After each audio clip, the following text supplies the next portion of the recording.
Big ബോസിൽ ഇപ്പൊ നമ്മുടെ ഒരു ഗംഭീരം ഗെയിമാണ് ഇപ്പൊ നമ്മുടെ ഗെയിം കാണുന്നത് ഇപ്പൊ നിങ്ങൾ എല്ലാവരും. ഓക്കെ, അത് നോറ എന്ന് പറഞ്ഞാൽ പെണ്ണുണ്ടല്ലോ, ഗംഭീര കളി കളിക്കണം, ഗംഭീര കളി. എനിക്ക് നോറ ഒരു രക്ഷയാണ് പുള്ളി.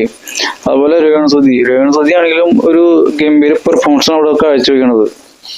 ഈ നിലയ്ക്കാണെന്നുണ്ടെങ്കിൽ നോറ അല്ലെങ്കിൽ രേണുസുതിയാണ് ഇപ്പൊ അതിന്റെ മെയിനായിട്ട് നമുക്ക് അതിന്റെ വിൻ ചെയ്യാന്ന് സംശയം. നിങ്ങളുടെ അഭിപ്രായം എന്താണെന്ന് വെച്ചാൽ നിങ്ങളത് പറഞ്ഞോളോ, കമന്റ് രേഖപ്പെടുത്തുക. പിന്നെ നിങ്ങൾ ലൈക്ക് അടിക്കുക, നമ്മുടെ വ്ളോഗ്സ് ഒന്ന് ഷെയർ ചെയ്യുക, സബ്സ്ക്രൈബ് ചെയ്യുക. ഓക്കെ, ബെൽ ബട്ടൺ കൂടി അമർത്തിയോളൂ, അപ്പോഴാണ് നമ്മുടെ വീഡിയോ നമുക്ക് കിട്ടുള്ളൂ. അപ്പോൾ പറഞ്ഞു വരുന്നത്, ബിഗ് ബോസ് ഇപ്പോൾ പറഞ്ഞിരിക്കുന്നത് ഇതിൽ പെർഫോമൻസ് ആണ് കാഴ്ചവെക്കുന്നത്. പെർഫോമൻസ് കാഴ്ചവെച്ച് കഴിഞ്ഞു കഴിഞ്ഞാൽ തന്നെ ഇതിൻ്റെ ഒരു നല്ലൊരു ഗെയിമായിട്ട് മാറുന്നുണ്ട് സംഭവം.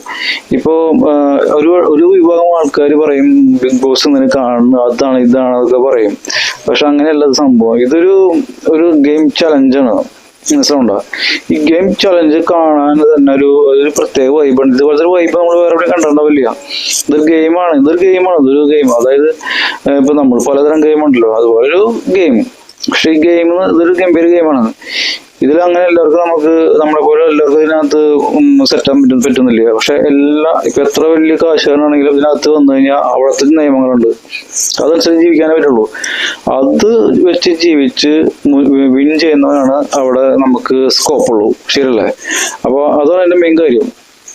പിന്നെ ലാലേട്ടന്റെ എൻട്രി എന്ന് പറഞ്ഞു കഴിഞ്ഞാൽ വേറെ ലെവലാണ് ബിഗ് ബോസ്. അപ്പോൾ പലരും പറയണ്ടായിരുന്നു ലാലേട്ടന്റെ എൻട്രി കുറവാണ്, അതൊക്കെ. അപ്പൊ അതൊന്നല്ല, അത് ടൈമിംഗാണ്. അത് ടൈമിംഗ് ഉണ്ട്, എപ്പോഴും വരേണ്ട കാര്യമില്ലല്ലോ.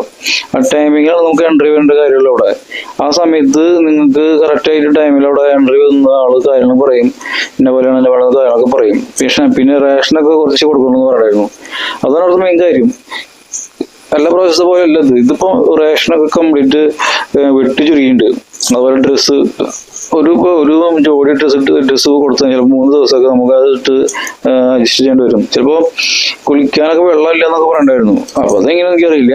അപ്പൊ അങ്ങനത്തെ കുറെ കാര്യങ്ങളാണ് ഇപ്പോഴത്തെ ബിഗ് ബോസിൽ വന്നത്. പിന്നെ നമ്മുടെ ആറാട്ടണ്ണൻ ഇപ്പൊ ബിഗ് ബോസിലേക്ക് വരും പറഞ്ഞ നോക്കുന്നുണ്ട്.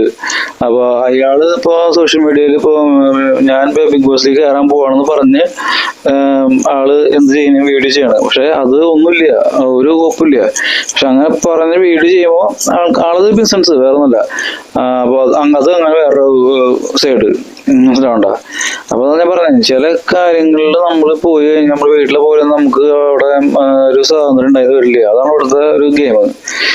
വീട്ടിലെ സ്വാതന്ത്ര്യം ഇവിടെ നമുക്ക് ഒരിക്കലും എടുക്കാൻ പറ്റില്ല. അപ്പൊ അത് ഒരിക്കലും താങ്ങാൻ പറ്റാത്തൊരു സ്ഥിതിയായി പോയാണ് മറ്റേ വ്ളോഗർ ശാരിക അവിടെ നിന്ന് ഇറങ്ങിപ്പോയത്. ആ ശാരികനെ നമുക്കറിയാലോ, വ്ളോഗർ. ആ പുള്ളിക്കൊന്നും പറ്റില്ല. ആ പുള്ളിയൊക്കെ 24 മണിക്കൂറും ടിപ് ടോപ്പ് ആയിരുന്നു ടീമല്ലേ. സ്പ്രേ അടിച്ചും മറ്റേ എന്താ പറയാ ഫൗണ്ടേഷനൊക്കെ ഇട്ട് നടക്കുന്ന ടീമിന് അവിടെ പോയി കഴിഞ്ഞാലൊന്നും വിജയിക്കില്ല.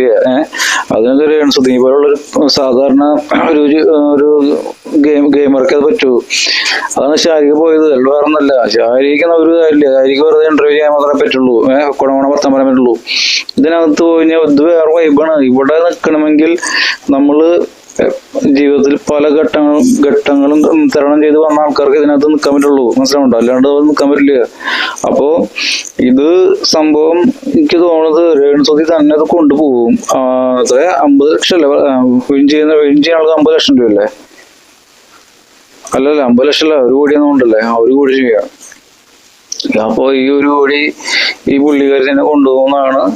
ഗെയിമറാണ്, ഗെയിമർ പറയാൻ. അപ്പോ എന്ത് തന്നെ ആയാലും നല്ല രീതിയിൽ ഗെയിം ചെയ്യാനുണ്ട്. അതുപോലെ നോറ നമ്മള് ക്യാമറ ഇല്ലാത്ത ഭാഗത്ത് പോയി നിൽക്കാം എന്നൊക്കെ വിചാരിക്കില്ലേ. പക്ഷെ അവിടെ എല്ലാവരുടെയും ക്യാമറ ഉണ്ടോ? ബാത്റൂമിൽ മാത്രമേ ക്യാമറ ഇല്ലാത്തുള്ളൂ. പിന്നെ ഡ്രസ്സിംഗ് റൂമിലുണ്ടോ എനിക്കറിയില്ല. അപ്പൊ അവിടുത്തെ കാര്യങ്ങളൊക്കെ അങ്ങനെയാണ്. അപ്പൊ ക്യാമറനെ കണ്ണു വിട്ടിച്ച് മാറി നിൽക്കാന്ന് വിചാരിച്ചു കഴിഞ്ഞാൽ ഒരു കാര്യമില്ല, ഒരു രക്ഷയില്ല. അത് നമുക്ക് നടക്കണ കാര്യമില്ല. അപ്പൊ അങ്ങനത്തെ കുറെ കാര്യങ്ങളുണ്ട് ഇതിനകത്ത്. അതാണ് അവിടെ മെയിൻ കാര്യം. അപ്പോ നിങ്ങള് ഇപ്പൊ ഈ പറഞ്ഞ പോലെ അടിപൊളിയായിട്ട് കളിക്കുക. നമ്മളെന്താ ചെയ്യാന്ന് ഈ കളി കാണാം. ഇതിലൊരു ഹരാണ്. ആ ഹരത്തിനകത്ത് പോയാലേ നമുക്ക് അത് മനസ്സിലാവുള്ളൂ, അല്ലാണ്ട് ഒന്നും മനസ്സിലാവില്ല. അതാണ് ഞാൻ പറഞ്ഞത്. ഇതിപ്പോ നമ്മുടെ ചീട്ടുകളിൽ തന്നെ റമ്മി ഉണ്ട്, പലതരം കളിയില്ലേ. എല്ലാ കളിയും എല്ലാവർക്കും ഇഷ്ടപ്പെടില്ലല്ലോ. അതേപോലെ തന്നെ ഈ ഒരു ഗെയിം കഴിഞ്ഞ ഗെയിമിനായിട്ടും വ്യത്യസ്തമായ ഗെയിമാണ് ഈ ഗെയിം. അപ്പോ അതാണ് അങ്ങനെയാണ് ഇതിന്റെ ഒരു സംഭവം. അപ്പോൾ നമ്മുടെ ചാനലൊന്ന് നിങ്ങൾ എല്ലാവരും ഒന്ന് സബ്സ്ക്രൈബ് ചെയ്യുക, ഷെയർ ചെയ്യുക, ലൈക്ക് ചെയ്യുക. ഓക്കെ, അപ്പോൾ നമ്മൾ പുതിയൊരു വീഡിയോ വേണ്ടിയുള്ള നല്ല വരുന്നതായിരിക്കും.